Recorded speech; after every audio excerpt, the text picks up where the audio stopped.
Halo guys, jumpa lagi dengan gua di channel ini. Pada kesempatan kali ini gua akan tutorial cara mengatasi iklan dan menghapus aplikasi yang tidak dipakai di HP Samsung atau berlaku juga dengan HP lainnya. Sebelum ke tutorialnya, bagi teman-teman yang belum klik tombol subscribe, silahkan klik tombol subscribe dan mari kita bangun channel ini menjadi lebih besar dan lebih bermanfaat bagi orang lain. Dan bagi teman-teman yang sudah klik tombol subscribe, diucapkan terima kasih.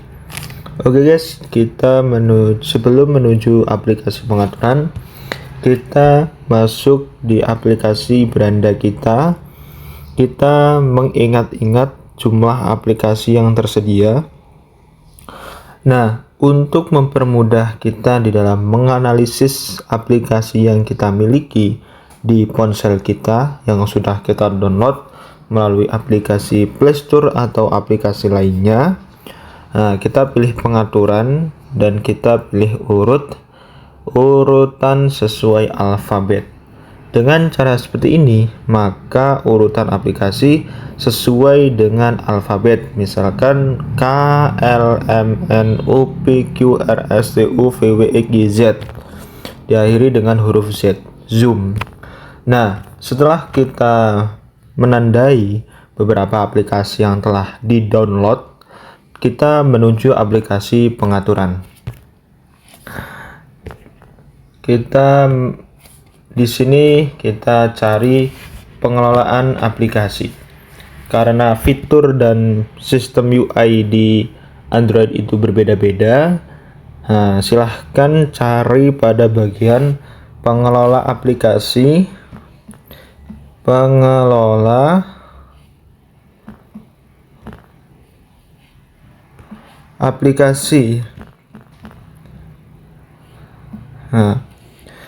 jika teman-teman tidak menemukan pengelola aplikasi, maka cari saja pada fitur aplikasi yang berkaitan dengan aplikasi default yang telah ada di dalam handphone kalian. Lalu kita pilih aplikasi.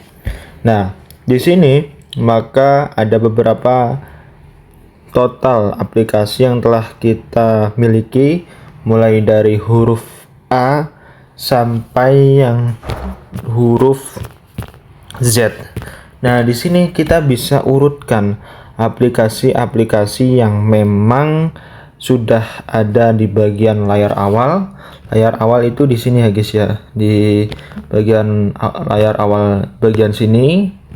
Dan aplikasi yang tidak ada di layar awal namun ada di dalam manajer aplikasi atau di dalam pengaturan aplikasi di dalam perangkat kalian. Nah, kita scroll ke bawah untuk mengoreksi apakah ada aplikasi yang di-download tetapi tidak muncul di bagian beranda. Nah, memang ada beberapa aplikasi atau fitur yang tidak tertampilkan di bagian layar awal, sebab itu adalah pengaturan sistem dalam perangkat tersebut untuk membantu kelancaran menjalankan aplikasi. Nah, cara membedakannya, aplikasi yang membantu kelancaran dalam sistem dengan aplikasi sampah artinya hanya memenuhi penyimpanan internal tetapi tidak kita gunakan dan aplikasi tersebut tidak muncul di bagian awal. Nah, cara menandainya yaitu misal aplikasi alat pemulihan data.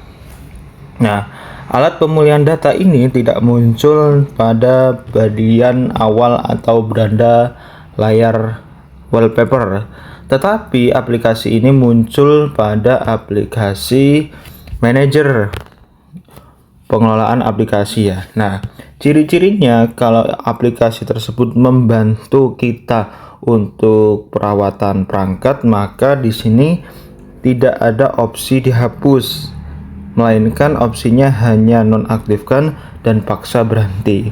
Apabila kita menonaktifkan, maka bisa dimungkinkan akan menyebabkan error pada aplikasi kita, pada perangkat kita, dan apabila kita paksa berhenti pun hasilnya sama seperti itu. Dan kita cari lagi aplikasi-aplikasi yang sekiranya tidak digunakan dalam perangkat kita. Nah, kita scroll ke bawah, Nah, setelah kita cari dan kita ingat-ingat, nah ini ada satu aplikasi yang mana saya ini tidak mendownloadnya, tetapi ada di dalam ponsel saya. Dan contohnya ini aplikasi Zona AR. Zona AR ini ada di bagian aplikasi keseluruhan. Namun Zona AR ini tidak muncul pada bagian beranda awal, ya kan, tidak ada ya guys. Nah, namun ketika kita cari di bagian sini Zona AR, nah akan muncul. Nah, biasanya aplikasi-aplikasi ini terbawa atau terdownload ketika kita membarui perangkat lunak kita yang berdasarkan perawatan secara berkelanjutan. Nah, cara mengeceknya apakah ini aplikasi yang membantu kelancaran sistem, kita tekan lama aplikasi ini, ya, aplikasi Zona AR, tekan lama, kemudian kita pilih info. Lalu di sini kan ada pilihan hapus instalan atau paksa berhenti. Nah, di sini kita bisa memilih hapus instalan karena memang aplikasi ini tidak digunakan ya, dan hanya mengganggu saja. Nah, silahkan dihapus kalau memang tidak diperlukan, dan sekiranya hal tersebut mengganggu ya ditinggalkan saja. Kemudian memang kita bisa menggunakan DNS, pengaturan DNS melalui pengaturan ponsel ya guys. Ini cara yang kedua. Kemudian ini kita cari DNS pribadi. Nah, di sini kita bisa pilih DNS pribadi. Nah, cara ini bisa membuat kita itu menghindari iklan-iklan yang muncul pada aplikasi. Namun ketika kita merubah DNS yang otomatis menjadi DNS penyedia pribadi, itu beresiko. Beresikonya yaitu bisa mengakibatkan ponsel tidak dapat terhubung ke internet sama sekali. Jadi memang ada beberapa cara, namun dengan cara mengganti nama host penyedia DNS pribadi ini beresiko ya, terutama bagi ponsel-ponsel. Dikhawatirkan nanti DNS penyedia pribadi ini justru membahayakan pada perangkat. Oke guys, cukup sekian tutorial pada kesempatan kali ini, semoga bermanfaat. Selamat mencoba dan sampai jumpa.